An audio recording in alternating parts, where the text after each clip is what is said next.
Kan William trylle? Alle kalder William for Mini, selvom han næsten er 4 år gammel.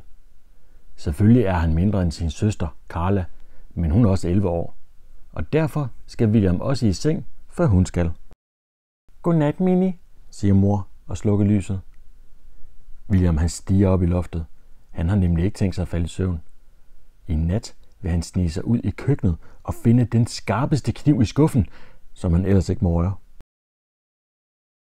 Han skal bruge kniven til at snitte sig en tryllestav. Han har fundet en gren og vil snitte barken af. Han er sikker på, at det vil virke. Først så vil han trylle sig selv meget stærk, mindst lige så stærk som sin far. Og så vil han trylle en masse slik frem og en elefant, som han kan ride på.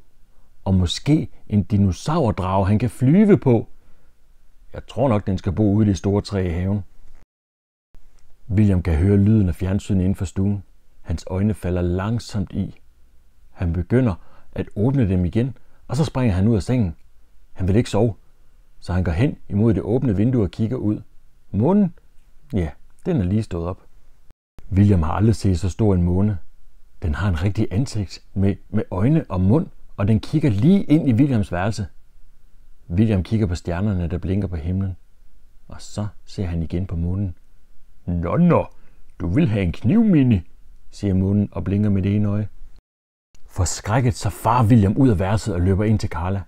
Carla, råber han og kravler ind under dynen til hende. Hvad sker der? Spørger Carla. Er du bange? Det er månen.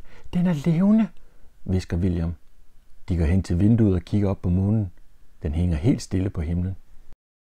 Det, der ligner øjne og mund, det er krater og bjerge på månen, forklarer Carla. Men den sagde noget til mig, Carla, siger William. Det er altså rigtigt. Den sagde, at jeg ikke må tage den skarpe kniv i skuffen.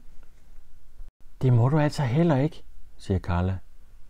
Men jeg skal bruge den, siger William. Jeg vil trylle, og jeg har brug for at snitte en tryllestav.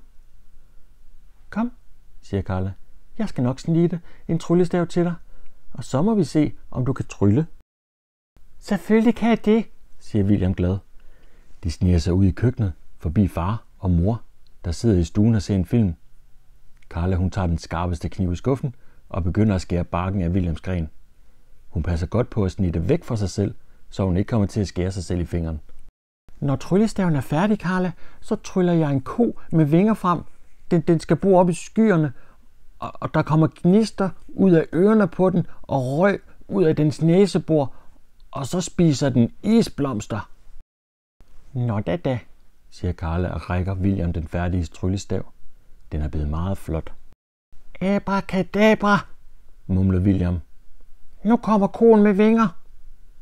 I det samme så hører de trin ude på gangen. Det er ikke en ko med vinger.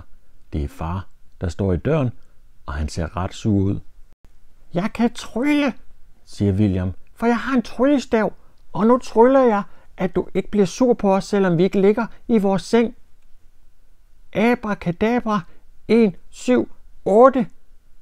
William prikker far i maven med tryllestaven, så far kommer til at grine. Og mor, der er lige kommet ud i køkkenet, hun griner også. William vil gerne sove hos Clara en nat, og det får han lov til. Far og mor giver dem begge et godnatkys. Wow, siger Carla, da de er alene. Far blev slet ikke sur over, at vi var stået op. Mini, du kan jo trylle.